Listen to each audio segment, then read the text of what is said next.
मधुमंगलंकर मध्यरी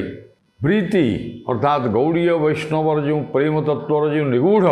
तत्व मधुमंगल सखा मधुमंगल केमिति आलोचना करिसेंती एवं श्रीकृष्ण आगे से प्रेम तत्व संपर्कित समस्त तत्व एवं तथ्य प्रवृत्ति विशद भाव आलोचना करिसेंती ताहा ही कवि विदग्ध कवि अभिमन्यु सामंत सिंहार अति चमत्कार भाव वर्णना करिसेंती 42 स्थान से विषय विशेष कहूनी एवं या परे पूर्वर आलोचित होता प्रसंग आपण मैंने जानी से विषय खाली टिके मु सूचना दिए ता परवर्ती पर्यायर कवि आउ कौन आलोचना करें आसतु करवा एवं यही संपर्क में कहली जे टिके सूचना क्रमे मुझे ये जो प्रेम तत्व कहुई एटिक केवल नारी पुरुष